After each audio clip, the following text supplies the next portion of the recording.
Imagine not being able to make it through a simple trip to the grocery store without stopping to rest. Oh my God, what is happening to me? I was just getting so tired, like out of my mind tired. Imagine avoiding the beach or even a brief walk in the park because your body cannot tolerate the sun. Your body doesn't work right. You do not have the energy to take a shower. Imagine having to cut short a promising career because unrelenting pain and fatigue make it impossible to work. The burning is like a cutting knife. Day after day after day after day, that's your existence. Imagine living with the knowledge that you might die from kidney or other organ failure. I don't want my mind to shut down, and it will. This is what it means to live with lupus. Many lupus patients at some point in their lives will have what they call a butterfly rash up their cheeks. And that is often one of the first ways that doctors pinpoint the diagnosis of lupus. But the butterfly is also a symbol of hope, and that's really what it represents to lupus patients today.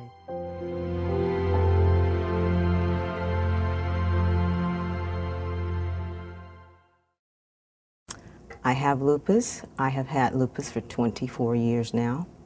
I don't think lupus was ever really heard of. I had no idea of the impact it would have on me in years to come.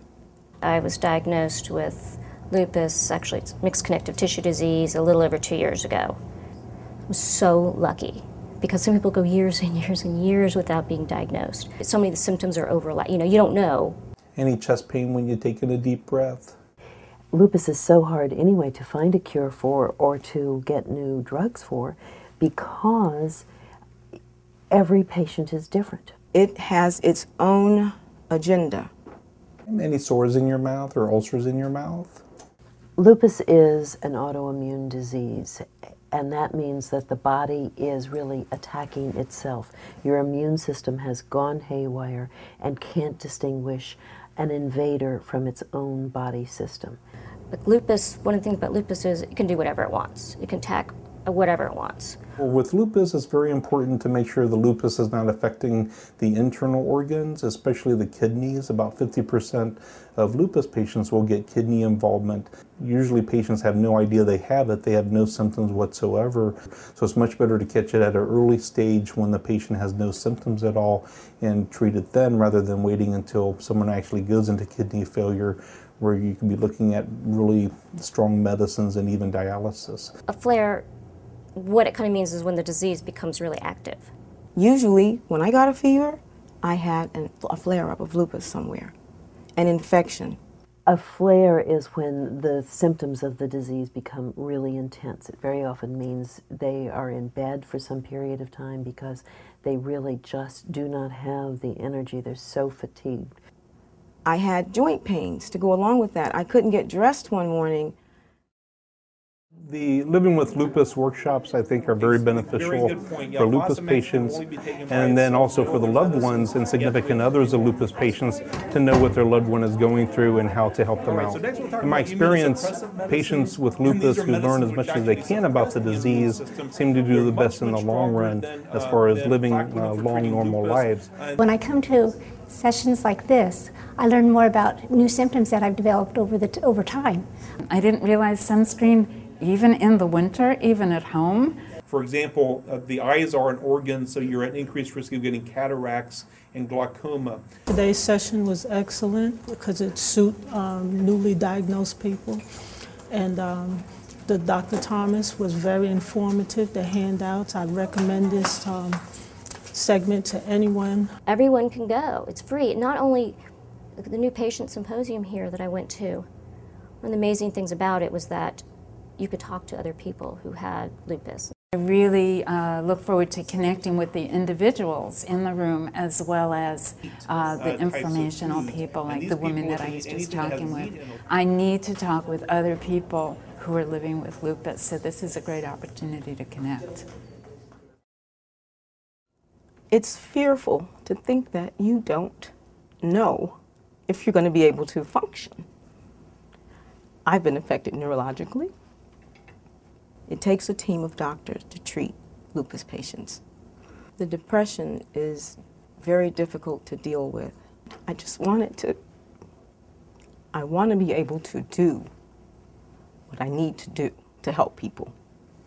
Well, maybe I can volunteer. And I called and I asked, do you all take volunteers? And she says, yes, we do. I am Edie Altman, and I am the Health Fair Coordinator for the Lupus Foundation of Greater Washington Chapter. It was a way to turn my illness into, like a platform, so to speak, to make the world aware of this disease. It's a very smart disease. It's clever, it hides. This is called Raynaud's phenomenon, okay? You see the fingers? I don't know if you can tell, but they're white, these are blue, and these are red. And that's because the blood doesn't circulate. And I saw a 5K. It said, oh, Lupus Foundation of Greater Washington. I went, hey, that's tomorrow. I can do that. In April 2007, we had our first walk. I was new to the Lupus Foundation at the time, but we had heard about walks in other cities and realized that this might be the answer. We did another one in April of 2008. We had 1,000 people, and we more than doubled the amount of money that we raised. We raised over $150,000. We're doing education and outreach and awareness the entire time we're raising money. 5 million Americans that have lupus, especially it affects men and women. Seeing the people come out and walk down Pennsylvania Avenue and carry butterflies, and people stopping to say, what's the butterfly, what does it mean, what is lupus? It's truly the epitome for us of grassroots fundraising at its best. My name is Linda Matthews Gordon, and I am a lupus patient. We're out here today in support of our friend. Her mom has lupus. Thank you, and let's enjoy the walk.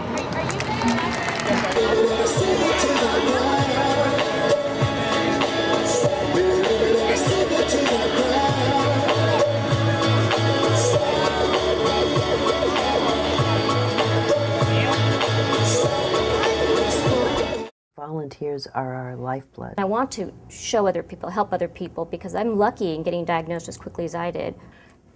You know, a lot of times you get diagnosed, you go home, you take your medicine, and that's pretty much it. But no one tells you what's going to help you along with those medications, because medications alone won't do it. The patient navigator is designed to help you navigate through a very dense and complex healthcare system. But that patient navigator will also be here to talk to people who are impacted by lupus on an ongoing basis. So when they are diagnosed, they will be able to come and they can learn what it is that they need to do in order to maintain a good, healthy, quality life. I'm just passionate about, well, helping with my health, helping other people so they don't have to go through everything I did. My vision of the future, living with lupus, I want to continue to be able to function, and I want to be able to help others get to where I am. If I couldn't do what I am doing today, I would die. I would just roll over and die. I look in the face of courage every day when I look at our volunteers and the people who live with lupus. My mother was the most courageous person I ever knew, because she lived with this disease every day, and I see that courage repeated again and again. I have lupus, but that's the key. I have lupus. It does not have me.